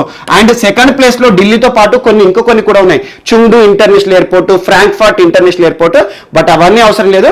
బట్ ఢిల్లీ అంతర్జాతీయ విమానాశ్రయం ఇటీవల సేఫ్ ట్రావెల్ బారోమీటర్ సంస్థ వారు చేసిన సర్వే ఆధారంగా ప్రపంచంలోనే సురక్షిత విమానాశ్రయాల జాబితాలో ఏ నెంబర్లో ఉంది అంటారు, టాప్ 2లో. First Changi international airport. Most important, గుర్తుంచుకోండి. అండ్ ఈరోజు నెక్స్ట్ టాపిక్ రాష్ట్రీయ అంశాలు. Most important. ఆంధ్రప్రదేశ్ సంబంధించి కొన్ని అంశాల వార్తలు నిలిచాయి. ఈరోజు ఆంధ్రప్రదేశ్ రాష్ట్ర పరిశ్రమల శాఖ మంత్రి, మోస్ట్ ఇంపార్టెంట్, మేకపాటి గౌతమ్ రెడ్డి గారు రాష్ట్రంలో పరిశ్రమల రంగాన్ని ఉద్దేశించి కొన్ని అంశాలు ప్రస్తావించారు. సో ప్రభుత్వము నవంబర్ ఎండింగ్ లోపల రాష్ట్రంలో ఉన్న పరిశ్రమలకు మరింత ప్రోత్సాహము, సులభతర అనుమతులకు సంబంధించి ఒక వెబ్సైట్ ని ఏర్పాటు చేస్తాము, ఇండస్ట్రీ స్పందన అనే పేరుతో అని చెప్పారు. ఇండస్ట్రీ స్పందన. అండ్ ఇటీవల గుర్తుంచుకోండి, కోవిడ్-19 పరిస్థితుల కాలంలో, లాక్డౌన్ పరిస్థితుల కాలంలో రాష్ట్రంలో ఉన్న ఇండస్ట్రీ వ్యవస్థ కానివ్వండి, ప్రతి ఒక్క రంగం కూడా, ఆర్థిక రంగం అంతా కూడా దారుణంగా దెబ్బతినింది. Only within the state కాదు, ప్రతి ఒక్క రాష్ట్రం ఈరోజు దేశ ఆర్థిక వ్యవస్థనే దెబ్బతినింది. మరియు ప్రపంచ ఆర్థిక వ్యవస్థ కానివ్వండి, చాలా రంగాలపైన కోవిడ్-19 ఇంపాక్ట్ అనేది ఉంది. వాటిని గురించి చూస్తున్నాం మనం. సో ఈరోజు ఆంధ్రప్రదేశ్ సంబంధించి పరిశ్రమల రంగానికి దెబ్బతిన్న ఆర్థిక వ్యవస్థ కోవిడ్-19 కాలంలో ఏవైతే పరిశ్రమలు ఈరోజు చాలా నష్టాలను చూసాయో వాటిని మరొకసారి గాడిన పెట్టాలని చెప్పేసి రీస్టార్ట్ అనే ఒక ప్రోగ్రామ్ గురించి కూడా చెప్పాను మీకు. మీకు రీస్టార్ ప్రోగ్రామ్ కింద ప్రభుత్వం ఏ రకంగా ప్రోత్సాహకాలు ఇస్తుంది, ఈ రోజు దెబ్బతిన్న ఆర్థిక వ్యవస్థని మరొకసారి గాడిన పెట్టడానికి పరిశ్రమలకు ఎలాంటి ప్రోత్సాహం ఇస్తుందని చెప్పేసి రీస్టార్ట్ గురించి చూసాము. మరి ఈ రోజు పరిశ్రమలకి సులభతర అనుమతుల కోసం రకరకాల పాలసీలు తీసుకొస్తుంది. ఈ రోజు ఎక్స్క్లూజివ్ గా పరిశ్రమల కోసం స్పందన అనే ఒక వెబ్సైట్ ని ఏర్పాటు చేసి పరిశ్రమలకి మరిన్ని ప్రోత్సాహకాలు ప్రభుత్వం ఇస్తుందని చెప్పేసి ఒక అనౌన్స్మెంట్ చేశారు. And at the same time most important ఇంకొక అంశాన్ని కూడా ప్రస్తావించారు. ఏపీ బొమ్మల తయారీ బోర్డు, మోస్ట్ ఇంపార్టెంట్. ఏపీ బొమ్మల తయారీ బోర్డును కూడా అతి త్వరలో ప్రభుత్వం ఏర్పాటు చేస్తుంది అని చెప్పారు. సో ఏపీ ఆంధ్రప్రదేశ్ బొమ్మల తయారీ బోర్డు. సో బొమ్మలు టాయ్స్ అనుకుంటున్నాను. ఇటీవల టాయ్స్ కి సంబంధించి చాలా విషయాల్లో మనం వార్తలు చూస్తున్నాం. ముఖ్యంగా దేశ ప్రధాని నరేంద్ర మోడీ గారు ఇటీవల జాతిని ఉద్దేశించి బొమ్మల పరిశ్రమకు సంబంధించి తను కీలకంగా ప్రస్తావించారు. ఈరోజు ప్రపంచ బొమ్మల పరిశ్రమలో భారతదేశంలో తయారయ్యే బొమ్మలు లేదా భారత బొమ్మల పరిశ్రమ అనేది చాలా మినిమల్ గా పాయింట్ లో ఉంది పర్సెంటేజ్. సో అలా బొమ్మల తయారీలో మన భారతదేశం చాలా వరకు కూడా వెనుకబడి ఉంది. ఈ రోజు మన దేశంలో చిన్న చిన్న పిల్లలకి ఏవైతే ఇస్తామో బొమ్మలు, వాటిని కూడా మనం వేరే దేశాల నుండి ఇంపోర్ట్ చేసుకుంటున్నాము. కనీసం చిన్న పిల్లలకి ఇచ్చే బొమ్మలనైనా కూడా మన బొమ్మలు మనం తయారు చేసుకోలేమా అని చెప్పేసి ప్రపంచ బొమ్మల పరిశ్రమలో భారతదేశ వాటా గురించి ప్రస్తావించారు. అలాంటి బొమ్మలకు సంబంధించి ఈ రోజు చేయూతనివ్వడానికి, ప్రోత్సాహం ఇవ్వడానికి ఆంధ్రప్రదేశ్ ప్రభుత్వము రాష్ట్రంలో ఎక్కడెక్కడైతే బొమ్మల తయారీ కేంద్రాలు ఉంటాయో వారికి ప్రోత్సాహకాలు కల్పించడము, అవసరమైతే కళాకారులు ఎవరైతే ఉంటారో వారి బాగోగులు ప్రభుత్వమే చూసుకుంటుందని చెప్పేసి ఏపీ బొమ్మల తయారీకి సంబంధించి ప్రత్యేకంగా ఒక బోర్డుని కూడా ప్రభుత్వం ఏర్పాటు చేస్తున్నారు. సో ఇది కనుక జరిగితే బొమ్మల తయారీకి సంబంధించి ఒక ప్రత్యేక బోర్డు కలిగిన రాష్ట్రంగా ఆంధ్రప్రదేశ్ వార్తలు నిలుస్తుంది. అండ్ దాంతోపాటు కొన్ని అంశాలు చెప్పారు. గోదావరి మరియు విశాఖ ప్రాంతంలో ఉండే కళాకారులు ఎవరైతే ఉంటారో వారికి సంబంధించి బొమ్మల ప్రస్తావన, ఆ ప్రాంతాల్లో ఎలాంటి బొమ్మలు తయారవుతాయని. అండ్ మోస్ట్ ఇంపార్టెంట్ కృష్ణా జిల్లా ఏటికొప్పాకి సంబంధించి ఒక అంశాన్ని చెప్పారు. ఏటికొప్పాక, ఈరోజు ఏటికొప్పాక బొమ్మలు ప్రతి ఒక్కరు చూసే ఉంటారు. ప్రపంచవ్యాప్తంగా కూడా చాలా మందికి తెలుసు. సో ఏటికొప్పాక బొమ్మల ప్రత్యేకత ఏంటంటే న్యాచురల్ బ్యూటీస్ ని మనకు కళాకారులు చూపిస్తారు. అంటే ఏంటంటే ఎడ్ల బండి బొమ్మలు కానివ్వండి, మరియు దాంతో పాటు తాటి చెట్టు బొమ్మలు అంటారు, మరియు గ్రామీణ వాతావరణం, గ్రామ నేపథ్యం ఉండే బొమ్మలు కానివ్వండి, ఇలాంటి బొమ్మలు తయారు చేయడంలో ఏటికొప్పాక కళాకారులకు ప్రత్యేకమైన ఒక కళ ఉంటుంది. సో ఏటికొప్పాక బొమ్మలు అనేవి ఇప్పటికే దేశవ్యాప్తంగా మరియు రాష్ట్రంలో చాలా వరకు ఆదరణ ఉన్నాయి. ఇలాంటి ఏటికొప్పాక బొమ్మలు ఏవైతే ఉంటాయో ప్రపంచవ్యాప్తంగా కూడా వీటికి ప్రత్యేక ఆదరణ పొందాలి అంటే ప్రభుత్వ ప్రోత్సాహం ఖచ్చితంగా ఉండాలి అని చెప్పేసి బొమ్మల తయారీ రంగానికి సంబంధించి ప్రోత్సాహాన్ని ఇచ్చే విషయంలో ఏపీ ప్రభుత్వం ఏపీ బొమ్మల తయారీ బోర్డుతో అతి త్వరలో రాబోతుందన్నారు. సో ఖచ్చితంగా ఈ యొక్క అంశం కనుక అమలైతే బొమ్మల తయారీలో మనం మరొకసారి స్వయం సమృద్ధి లేదా సెల్ఫ్ రిలయన్స్, ఆత్మనిర్భర్ సాధించిన వారం అవుతాం. So most important. అండ్ దీంతో పాటు ఇంకొక అంశం ఆంధ్రప్రదేశ్ సంబంధించి వార్తలు నిలిచింది. సో ఏపీ గవర్నమెంట్ నిన్న ఒక జీవోని జారీ చేసింది. జీవో, గవర్నమెంట్ ఆర్డర్, సో ప్రభుత్వ ఉత్తర్వులు. సో వాహనాలకి సంబంధించి మోస్ట్ ఇంపార్టెంట్. సో వాహనాలు, సో ఇటీవల మనం ఒక సినిమా చూసాం, భరత్ అనే నేను సినిమా చూసాము. వాహనాలకు సంబంధించి వారు ఏ రకమైన డిసిప్లిన్ మెయింటైన్ చేస్తారు, ట్రాఫిక్ సమస్యలు ఏంటి, ఎవరు ఏ రకంగా ట్రాఫిక్ ఉల్లంఘన చేస్తారు, అలాంటి అంశాల విషయంలో ప్రభుత్వం విధించేది ఫైన్లు. ఈరోజు విపరీతమైన ఫైన్ విధిస్తే ఆటోమేటిక్గా వ్యవస్థ మొత్తం కూడా చక్కదిద్దిన వారం అవుతాము. అలాంటి ఒక అంశం ఆంధ్రప్రదేశ్లో వార్త నిలిచింది. ఏపీ ప్రభుత్వము వాహనాలకు సంబంధించి ట్రాఫిక్ నిబంధనలు కానీ ట్రాఫిక్ కి సంబంధించి ఎవరైతే ఉల్లంఘనలు చేస్తారో వారిపైన భారీ మొత్తంలో ఫైన్లు విధిస్తాము అని చెప్పేసి కొన్ని రేట్స్ కూడా డిక్లేర్ చేశారు. సో దాదాపు టూ వీలర్ అంటాం, అంటే టూ వీలర్ అంటేనే మనకి స్కూటర్ కానీ బైక్స్ ఉంటాయి కదా, టూ వీలర్ నుండి ఆల్మోస్ట్ 7 సీటర్ వెహికల్స్ అంటే ఏంటి, మనకు పర్సనల్ వెహికల్స్ కానీ కారు కానివ్వండి, లేదంటే ప్యాసింజర్ వెహికల్స్ ఏవైతే ఉంటాయో వాటికి సంబంధించి. సో అలా రాష్ట్రం అంతా కూడా ఒకే రకమైన ఫైన్ విధానాన్ని తీసుకొస్తున్నారు. Most important. అలా ఫిట్నెస్ సంబంధిత అంశాలు, ఈరోజు ఎగ్జాంపుల్ ఒక వెహికల్ రిజిస్ట్రేషన్ కానీ లేదంటే ఫిట్నెస్ కానీ లేని వెహికల్ని ఎవరైనా రోడ్డు మీద తీసుకొచ్చారనుకోండి, ఫస్ట్ టైం పట్టుబడితే 2000 రూపాయలు రిజిస్ట్రేషన్ కాకపోతే. ఎందుకంటే ఈరోజు వెహికల్కి మ్యాండేటరీ నంబర్ ప్లేట్. సో అలా రిజిస్ట్రేషన్ లేకపోయినా వెహికల్కి ఫిట్నెస్ అంటారు. ఏదైనా వెహికల్కి ఫిట్నెస్ ఉండాలి. ముఖ్యంగా దేనికి ఫిట్నెస్ ఉండాలి, ఈరోజు ట్రాన్స్పోర్ట్ వెహికల్స్ ఉంటాయి కదా, అలా ట్రాన్స్పోర్ట్ వెహికల్స్కి ఫిట్నెస్ లేకుండా రోడ్డుపైకి తీసుకురావద్దు. అలా ఫిట్నెస్ లేకుండా రోడ్డుపైకి, ఫిట్నెస్ సర్టిఫికేట్ లేకుండా రోడ్డుపైకి తీసుకొస్తే ఖచ్చితంగా మొదటిసారి దొరికితే 2000 ఫైన్ అన్నారు, మరి మరొకసారి దొరికితే 5000 ఫైన్ అన్నారు. అండ్ మోస్ట్ ఇంపార్టెంట్ పర్మిట్ అనేది ఉంటుంది. పర్మిట్ ఈరోజు రోడ్ల పైన రోడ్ పర్మిట్ ట్యాక్స్ అని కడతాం మనం. అలా పర్మిట్ తీసుకుంటారు ఎవరైతే ఉంటారో, ముఖ్యంగా పెద్ద పెద్ద హెవీ మోటార్ వెహికల్స్ ఏవైతే ఉంటాయో, లారీలు లేకపోతే DCMలు, ఇలాంటి వాటికి పర్మిట్ అనేది ఇంపార్టెంట్. సో వాటికి సంబంధించి ఎవరైతే పర్మిట్ లేకుండా వాహనాలను రోడ్డుపైకి తీసుకొస్తారో వారు మొదటిసారి పట్టుబడితే 10,000 రూపాయలు. అండ్ హెవీ లోడ్, ఈరోజు చాలా లారీలు చూడండి పెద్ద పెద్ద లోడ్ దాని కెపాసిటీకి మించి తీసుకెళ్తారు. అలా గనక హెవీ లోడ్తో కనుక ఎవరైనా పట్టుబడితే 20,000 ఫైన్ వేస్తారంట. సో ఈ రకంగా, మరియు ఎవరైనా ఎమర్జెన్సీ వెహికల్స్ ఉంటాయి కదా, ఈరోజు అత్యవసర పరిస్థితుల్లో వెళ్ళే వెహికల్స్ ఉంటాయి కదా, ముఖ్యంగా ఎస్కార్ట్ వెహికల్స్ కానీ, కాన్వాయ్ కానీ, అంబులెన్స్ కానివ్వండి, ఫైర్ ఇంజన్ కానివ్వండి, ఎవరైనా ఎమర్జెన్సీ వెహికల్ వెళ్ళేటప్పుడు దారిని కనుక ఇవ్వలేదనుకోండి, సైడ్ ఇవ్వలేదనుకోండి, వారికి కూడా 10,000 రూపాయల ఫైన్.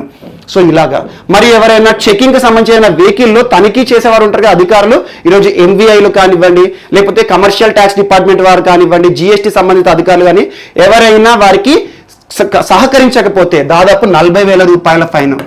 సో ఇలాంటివి, మరియు దాంతోపాటు cell phone driving, reckless driving అంటారు. మీరు ఎప్పుడైనా ఫైన్ పడితే రెక్లెస్ డ్రైవింగ్ అంటారు. రెక్లెస్ డ్రైవింగ్ అంటే ఏంటంటే ప్రమాదకరంగా నడపడం. సో అలాంటి అంశాలు, రెక్లెస్ డ్రైవింగ్ అయినా సెల్ ఫోన్తో నడిపేవారైనా కూడా 10,000 రూపాయల ఫైన్. అంటే సెల్ ఫోన్ నడుపుతూ 4-వీలర్ నడిపినా 2-వీలర్ నడిపినా 10,000 రూపాయల ఫైన్ వేస్తారట. మరియు రేసింగ్ కి సంబంధించి ఉంటాయి. ఈరోజు చాలా మంది రేసింగ్ క్రీడలో పాల్గొంటారు. అలా రేసుల్లో పాల్గొన్న వారు ఎవరైతే ఉంటారో మొదటిసారి దొరికితే 5,000 రూపాయలు, 2 సార్లు దొరికితే 10,000 రూపాయలు. మొత్తంగా ఇలాంటి అంశాలతో, సో ఒక రకంగా చెప్పాలంటే కొన్ని దేశాల్లో చూడండి ఎక్కువగా థెఫ్ట్ అంటే దొంగతనాలు లేదా రేప్స్ కానివ్వండి, ఎక్కడైతే రూల్స్ కఠినంగా ఉంటాయో అక్కడ ఖచ్చితంగా వ్యవస్థ మొత్తం కూడా క్రమశిక్షణతో కూడుకొని ఉంటుంది. సో అలాంటి విషయంలో ఈరోజు ఏపీ ప్రభుత్వం చేసిన ఒకవేళ చర్య అనేది చాలా వరకు కూడా ప్రశంసనీయం. ఎందుకంటే ఈరోజు చాలా మంది ఇంత మొత్తంలో నేను పట్టుకోండి అవసరమా, ఇదంతా కట్టడం అవసరమా, చక్కగా నా పని నేను చేసుకుంటూ నేను ఒక డిసిప్లిన్ మెయింటైన్ చేసుకుంటూ అయిపోతుంది కదా. వెహికల్కి సంబంధించి ఎగ్జాంపుల్ డ్రైవింగ్ లైసెన్స్ లేని వారు చాలా మంది వెహికల్స్ ఇస్తారు. సో అవన్నీ ఎందుకు చేయడం, ఈరోజు డ్రైవింగ్ లైసెన్స్ ప్రభుత్వం చెప్పేవన్నీ మనకు పర్మిట్లు కానీ, ఫిట్నెస్లు కానివ్వండి, ఇవన్నీ నేను బాధ్యతతో చేస్తే ఇలాంటివి కట్టాల్సిన అవసరం లేదు అని చెప్పేసి భావిస్తారు. సో ఆ రకంగా ఈరోజు అద్భుతమైన ఒక అంశంతో వార్తలు నిలిచింది, నూతన విధానము. ఇది కూడా నూతన వాహన విధానం. సో ఇది ఒకటి మోస్ట్ ఇంపార్టెంట్. అండ్ దాంతోపాటు ఇసుక పాలసీకి సంబంధించి ఒక అంశం వార్తలు నిలిచింది. ఏపీ శాండ్ పాలసీ అంటారు. శాండ్ ఈరోజు చాలా వరకు చూడండి భూగర్భ జలాలు అన్ని కూడా కనుమరుగైపోతున్నాయి. సో అలాంటి భూగర్భ జలాలు పెరగడంలో కీలక పాత్ర పోషించేది ఈరోజు ఇసుక. అలాంటి ఇసుక అక్రమ తవ్వకాల గురించి మనం తరచూ చూస్తాం. అంతేందుకు 6 నెలల కింద ఏపీకి సంబంధించి ప్రతిరోజు వార్తాపత్రికలో ఇసుక అక్రమ రవాణా, అక్రమ తవ్వకాలు అని చెప్పి చూస్తాము. సో ఇసుక పాలసీని కూడా ప్రభుత్వం తీసుకురాబోతోంది. దీనికి సంబంధించి ప్రజల నుండి కూడా ఏమైనా సూచనలు, సలహాలు, అభిప్రాయాలు ఉంటే కూడా ప్రజలను కోరింది. ఎందుకంటే ఇసుకకి సంబంధించి ఈరోజు ప్రకృతికి సంబంధించి కొన్ని చట్టాలు ఉంటాయి. WALTA act, water, land, sand act, ఈ చట్టాల గురించి చూడండి ఎప్పుడైనా వార్తలు ఇస్తే. వాల్టా యాక్ట్ అంటే ఏంటి, లేకపోతే ఎన్విరాన్మెంటల్ పొల్యూషన్ సంబంధించి ఎలాంటి చట్టాలు ఉంటాయి, పర్యావరణ కాలుష్యాన్ని నియంత్రించడానికి కానివ్వండి, అలాంటి చట్టాల ఆధారంగా ఇటువంటి అంశాలు వార్తలు ఇస్తాయి. సో ఇసుక పాలసీని కూడా కొత్తగా ప్రభుత్వం తీసుకురాబోతోంది అతి త్వరలో అని చెప్పేసి ఒక అంశాన్ని చెప్పారు. ఇది కూడా మోస్ట్ ఇంపార్టెంట్. అండ్ నెక్స్ట్, ఈరోజు తెలుగు రాష్ట్రాలకు సంబంధించి ఇంకొక అంశము, 2 రాష్ట్రాలకు సంబంధించి తెలంగాణ మరియు ఏపీ ఒక తెలుగు సినిమా F2 సినిమా చాలా మంది చూసే ఉంటారు, లాస్ట్ ఇయర్ వచ్చింది. So F2 cinema director Anil Ravipudi. So చాలా వరకు ఒక వినోదాత్మక చిత్రము, చాలా మంది అభిమానులను కూడా పొందిన చిత్రము, దేశవ్యాప్తంగా గుర్తింపు పొందిన చిత్రంగా ఈరోజు వార్తలు నిలిచింది. అండ్ మోస్ట్ ఇంపార్టెంట్, దాదాపు 100 crore బడ్జెట్లో చేరింది. అంటే 100 crore ఈరోజు ఏదైతే ఉంటే సినిమాలో 100 crore 100 కోట్ల పొందిందనుకోండి, అది సూపర్ హిట్ మూవీ అన్నట్టు. ఒకప్పుడు 100 రోజులు నడిస్తే చాలు అనుకుంటారు, ఈరోజు వారం రోజులు నడిచినా చాలు, ఉన్న థియేటర్లను అన్ని నడిపేస్తే ఆటోమేటిక్గా ఎంత వరకు వచ్చింది, వాళ్ళకి గ్రాస్ రెవెన్యూ ఎంత వచ్చింది, ఆ రకంగా లెక్క పెడతారు. అలా 100 కోట్ల సినిమాగా ప్రసిద్ధి చెందిన సినిమా F2 ఈరోజు జాతీయ వ్యాప్తంగా ఒక ప్రత్యేక గుర్తింపు పొందింది. అందులో భాగంగా ministry of information and broadcasting అంటే కేంద్ర సమాచార మరియు ప్రసార మంత్రిత్వ శాఖ వారు ఇటీవల భారతదేశంలోని సినిమాలకు సంబంధించి అవార్డుల పురస్కారాన్ని ప్రకటించారు. ఎందులో భాగంగా అంటే international film festival of India, మనకి ఇటీవల 51st సెలబ్రేషన్స్ జరగబోతున్నాయన్నాను. సో అలా ఇంటర్నేషనల్ ఫిల్మ్ ఫెస్టివల్ ఆఫ్ ఇండియాకి సంబంధించి ఇందులో భాగంగా కేంద్ర ప్రసార మరియు సమాచార మంత్రిత్వ శాఖ వారు తెలుగు సినిమా, ఈరోజు భారతదేశంలోనే మొట్టమొదటి Telugu cinema panorama, Indian panorama కేటగిరీలో చేరి ఒక విశిష్ట గుర్తింపు పొందింది. దేశంలో ఒక విశిష్ట సినిమాగా కూడా, ఒక వినోదాత్మక చిత్రంగా గుర్తింపు పొందింది. అలా కేంద్ర ప్రభుత్వం నుండి ఇటీవల ఏ తెలుగు సినిమా మొట్టమొదటిసారి పనోరమా కేటగిరీలో అవార్డు పొందింది అంటారు. So F2 cinema. సో రావచ్చు రాకపోవచ్చు, కానీ ఒకటి ఏంటంటే మన తెలుగు రాష్ట్రాలకు సంబంధించి ఇప్పటి వరకు ఏ సినిమా కూడా పొందని ఒక పురస్కారము F2 సినిమా ఈరోజు ఇండియన్ ఫిల్మ్ ఫెస్టివల్కి సంబంధించి ఒక అంశం వార్తలు నిలిచింది. ఇది ఒకటి కూడా చూడండి. And next, Naini Narasimha Reddy, most important personal, Naini Narasimha Reddy. So Naini Narasimha Reddy, so Naini Reddy అంటారు చాలామంది కూడా. నల్గొండ జిల్లాకి సంబంధించిన వ్యక్తి, నల్గొండ. సో నిన్న నైట్ చనిపోవడం జరిగింది. సో తెలంగాణ ఉద్యమంలో కీలక పాత్ర పోషించిన వ్యక్తి, తనకంటూ ప్రత్యేక గుర్తింపు తెచ్చుకున్న ఒక కార్మిక నేత, మాజీ హోంమంత్రి, తెలంగాణ రాష్ట్ర మొట్టమొదటి హోంమంత్రి నాయిని నరసింహారెడ్డి గారు లాస్ట్ మంత్ కరోనా COVID-19 బారిన పడ్డాడు. ఆ తర్వాత కోలుకున్న తర్వాత నెగిటివ్ వచ్చింది టెస్ట్ రిపోర్ట్స్ అన్ని కూడా. అండ్ ఇటీవల దీని గురించి మీకు ఒకటి ఎక్స్ప్లెనేషన్ కూడా చెప్పాను. ఎక్మో కానివ్వండి, వెంటిలేటర్ అని చెప్పేసి COVID-19 బారిన పడి కోలుకుంటేనే ఈరోజు సమస్య తీరినట్టు కాదు, కానీ ఫ్యూచర్లో ఖచ్చితంగా లంగ్స్ పైన ఇంపాక్ట్ ఉంటుంది. ఎందుకంటే ఎక్సెస్ లెవెల్లో అధిక మొత్తంలో సైటోకైన్స్ అనేది శరీరంలో ఉత్పత్తి అవుతే ఎప్పటికైనా ప్రాణాపాయం అని చెప్పాను. సో సేమ్ ఇలా ఈరోజు COVID-19 బారిన పడి కోలుకొని న్యూమోనియా బారిన పడి చనిపోయారు. న్యూమోనియా. సో ఇటీవల లంగ్స్ కి సంబంధించి కొన్ని సమస్యలను ఎదుర్కొన్నాడు. And at the same time pneumonia వ్యాధి బారిన పడి చనిపోయాడు. సో ఇటీవల మనం చూసాం ముఖ్యంగా ఎస్పీ బాలసుబ్రహ్మణ్యం గారు. సో COVID-19 బారిన పడి కోలుకొని మళ్ళీ చనిపోయాడు. అండ్ వినోద్ కుమార్ సింగ్, బీహార్ రాష్ట్ర మంత్రి కూడా అదే చెప్పాను. COVID-19 బారిన పడి మళ్ళీ కోలుకున్నాడు, కానీ కోలుకున్నాక మళ్ళీ వేరే ఆర్గన్స్ ఏవైతే ఉంటాయి శరీరంలో అధిక మొత్తంలో సైటోకైన్స్ ఉత్పత్తి అవ్వడం వల్ల చనిపోవడం జరిగింది. అండ్ సైటోకైన్స్ అంటే ఏంటి, ఎక్మో అంటే ఏంటి, దీనికి సంబంధించి మీకు ఒక వీడియో కూడా చేశాను నేను, ఒకసారి చూడండి దాని గురించి కూడా. సో ఈరోజు సేమ్ మన తెలంగాణ రాష్ట్రానికి సంబంధించి తనకంటూ గుర్తింపు పొందిన ఒక వ్యక్తి, నల్గొండ జిల్లాకి సంబంధించి తెలంగాణ ఉద్యమం అండ్ కార్మిక నేత అంటున్నాను. దాదాపు 1960s లో 1940లో నల్గొండలోని నేరేడుగమ్ము ప్రాంతంలో జన్మించారు. ఆ తర్వాత 1960s లో కార్మిక నాయకునిగా, కార్మిక నేతగా VST ఇండస్ట్రీస్లో చేరారు. VST, Wazir Sultan and tobacco, Telangana ఉద్యమంలో మీరు చదివే ఉంటారు, చాలా చరిత్ర గల ఇండస్ట్రీ. VST ఇండస్ట్రీలో ఒక కార్మిక నాయకునిగా, కార్మిక నేతగా తనకంటూ ప్రత్యేక గుర్తింపు తెచ్చుకున్నాడు. 1969 తెలంగాణ, జై తెలంగాణ ఉద్యమం, సో మొట్టమొదటి తెలంగాణ ఉద్యమం. సో అలా 1969 ఉద్యమంలో తనకంటూ ప్రత్యేక గుర్తింపు తెచ్చుకున్నాడు. ఆ తర్వాత కార్మిక నాయకునిగా రాజకీయాల్లో వచ్చాడు.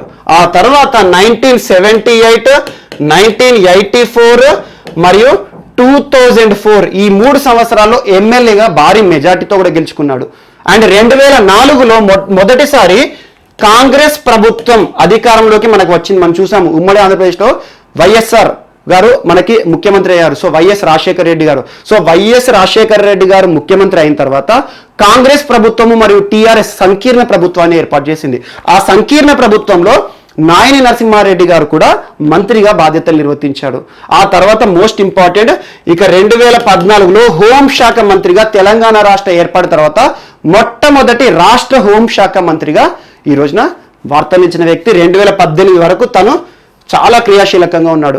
అండ్ తెలంగాణ రాష్ట్ర సమితి పార్టీ ఏదైతే ఉంటుందో TRS అధికార పార్టీ, ఈ అధికార పార్టీకి సంబంధించి వ్యవస్థాపక సభ్యుల్లో కూడా ఒక వ్యక్తి. సో ఫస్ట్ నుండి కూడా TRS పార్టీగా ఉంటూ తనకంటూ ప్రత్యేక గుర్తింపు తెచ్చుకొని చాలా వరకు కూడా ప్రజలకి ఒక కార్మిక నేతగాను, మరి ఒక మంత్రిగాను, ఒక సాధారణ వ్యక్తిగా పరిచయం ఉన్న నాయిని నరసింహారెడ్డి గారు మరణించడం జరిగింది. COVID-19 బారిన పడి కోలుకొని న్యూమోనియా బారిన పడి చనిపోవడం జరిగింది. So most important personality.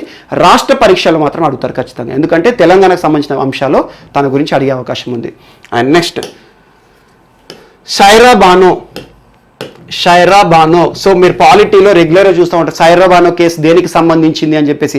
So Shayara Bano గారి గురించి ముఖ్యంగా 2014 నుండి ఇండియా మొత్తం కూడా దేశవ్యాప్తంగా ఒక ప్రత్యేక కేసుగా మనం చదువుకుంటున్నాం, షైరా బానో కేసు అని చెప్పేసి. సో ట్రిపుల్ తలాక్ అంటే ఏంటని మనం లాస్ట్ ఆగస్టు మంత్లో first date are second date నాడు ఒక వీడియో చెప్పాను మీకు. సో మైనారిటీ దినోత్సవంగా జరుపుకుంటాము, తలాక్కి సంబంధించి ఏ రకంగా మహిళా హక్కులకి సంబంధించి తలాక్ వ్యవస్థ ఎలా పనిచేసింది, ఈరోజు సుప్రీంకోర్టు ఇచ్చిన కీలక తీర్పు మరియు కేంద్ర ప్రభుత్వం తీసుకొచ్చిన కీలక చట్టం ఈరోజు మహిళల హక్కులను కాపాడుతుంది.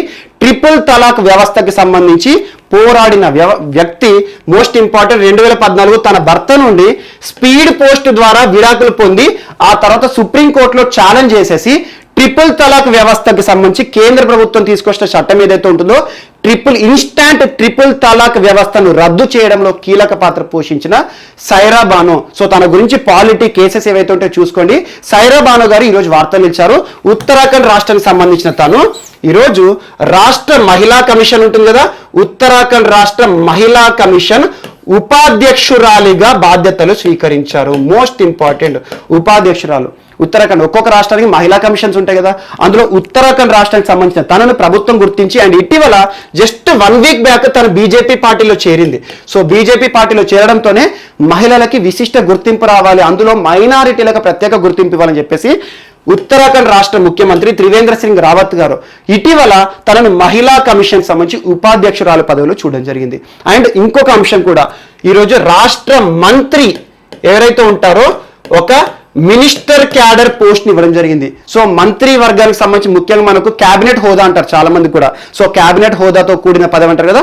సో ఈరోజు తనకు క్యాబినెట్ హోదా కూడా ఇచ్చారు. అంటే రాష్ట్ర మంత్రి హోదాను ఇచ్చేసి ప్రభుత్వం తనను కీలక పదవి అప్పచెప్పింది. So most important Saira Banu కేశవ్గా పరిచయమైన ఒక వ్యక్తి ఈ రోజున ఏ పదవిలో ఉన్నారు, ఏ రాష్ట్రంలో ఉన్నారు అంటారు. మనకి మోస్ట్ ఇంపార్టెంట్ ఉత్తరాఖండ్ రాష్ట్ర మహిళా కమిషన్ ఉపాధ్యక్షురాలుగా ఇటీవల ప్రభుత్వం నియమించింది. Most important. So Saira Banu 2014 నుండి సుప్రీంకోర్టులో పోరాడింది. ట్రిపుల్ తలాక్ వ్యవస్థని రద్దు చేయండి. ఈరోజు ముస్లిం మహిళలు ఎదుర్కొంటున్న ఒక వివక్ష, ఈరోజు వారి యొక్క హక్కులకి భంగం కలుగుతోంది. సో ఈరోజు మా ప్రమేయం లేకుండా విడాకులకు సంబంధించి ఒక వివాహ వ్యవస్థలో విడాకుల వ్యవస్థ అనేది చాలా దారుణంగా ఉంది. ఇన్స్టాంట్ ట్రిపుల్ తలాక్ వ్యవస్థను రద్దు చేయండి అని పోరాడింది.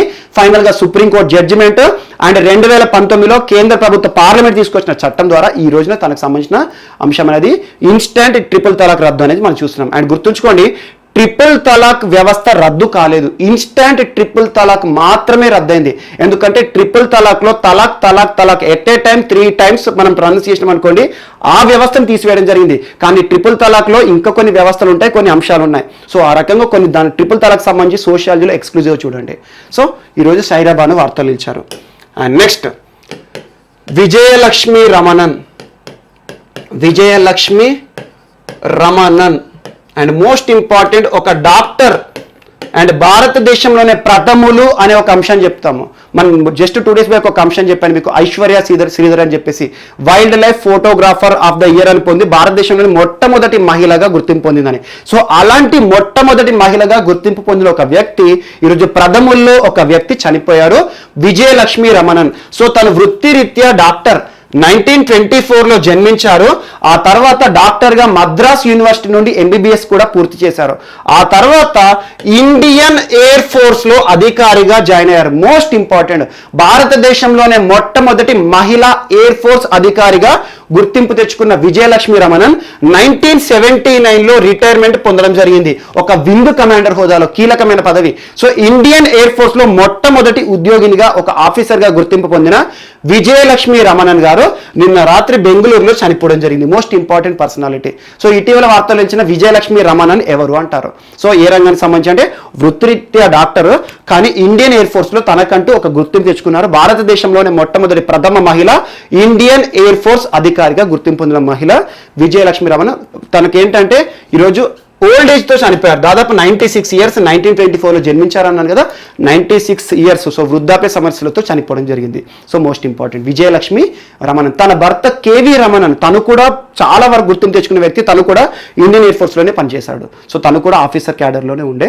సో తను ఎప్పుడో చనిపోయాడు, ఈ రోజున తను చనిపోవడం జరిగింది. అండ్ నెక్స్ట్ ప్రవీర్ కృష్ణ ఎవరు ఇతను అంటే MD and CEO of TRIFED. So TRIFED సంస్థ గురించి రెగ్యులర్గా నేను ఇప్పటివరకు చాలాసేపు చెప్పాను. ఇటీవల ట్రైఫెడ్ యానివర్సరీ రోజు కూడా చెప్పాను నేను. ట్రైఫెడ్ అనే పదం ఎక్కడొచ్చినా కూడా గిరిజనులకి సంబంధించింది. దీని యొక్క యాక్రోనిమ్ ఏంటి అని చెప్పేసి tribal cooperative marketing development federation of India. So TRIFED సంస్థ ఎక్కడొచ్చినా కూడా గిరిజనుల సంక్షేమానికి సంబంధించి వారికి మార్కెటింగ్ సౌకర్యాల గురించి వార్తలు నిలుస్తుంది. మినిస్ట్రీ ఆఫ్ ట్రైబల్ అఫైర్స్ పరిధిలో పనిచేస్తుంది. ఈరోజు మినిస్ట్రీ ఆఫ్ ట్రైబల్ అఫైర్స్ ఎవరు? అర్జున్ ముండా గారు. అండ్ ట్రైఫెడ్ అనే ఒక సంస్థకి ఎండి, మేనేజింగ్ డైరెక్టర్ మరియు చీఫ్ ఎగ్జిక్యూటివ్ ఆఫీసర్, ఇటీవల తను ఒక పురస్కారాన్ని పొందాడు. సిఇఓ ఆఫ్ ద ఇయర్ అంటే బెస్ట్ పర్ఫార్మెన్స్ ఇచ్చేవారు ఎవరైతే ఉంటారో వారికి CEO of the year and most important visionary award ఏ సంస్థ నుండి అంటే national award of excellence. National award of excellence అంటే భారతదేశంలో విశిష్ట ప్రతిభను కానివ్వండి, విశిష్ట పనితీరును ప్రదర్శించిన సీఈఓలు ఎవరైతే ఉంటారో, ఒక్కొక్క సంస్థకు ఎండి అండ్ సీఈఓస్ ఉంటారు కదా, ఆ సంస్థలకి సంబంధించి ఎండి అండ్ సీఈఓలు ఎవరైతే వారి యొక్క పనితీరును సంబంధించి భారతదేశంలో విశిష్టంగా పనితీరును ప్రదర్శించిన వ్యక్తులకు ఇచ్చే పురస్కారము నేషనల్ అవార్డ్ ఫర్ ఎక్సలెన్స్ ఈ సంవత్సరం ఎవరు పొందడం జరిగింది అంటారు. So most important person Praveer Krishna, MD and CEO of TRIFED. So director bit అడుగుతారు, ఇటీవల best CEO of the year గా వార్తలు ఇచ్చిన వ్యక్తి ఎవరు? నేషనల్ అవార్డ్ ఫర్ ఎక్సలెన్స్ అనే పురస్కారానికి సంబంధించి. అండ్ నెక్స్ట్ లాస్ట్ పర్సన్ ఈరోజు వార్తలు నిలిచిన వ్యక్తి సీమా గుప్తా. సీమా గుప్తా. సో ఇంటర్నేషనల్ గా గుర్తింపు పొందింది ఈరోజు ఒక మహిళ అండ్ మోస్ట్ ఇంపార్టెంట్ డైరెక్టర్ గా పనిచేస్తున్నారు. ప్రస్తుతం డైరెక్టర్ పనిచేస్తున్నారు.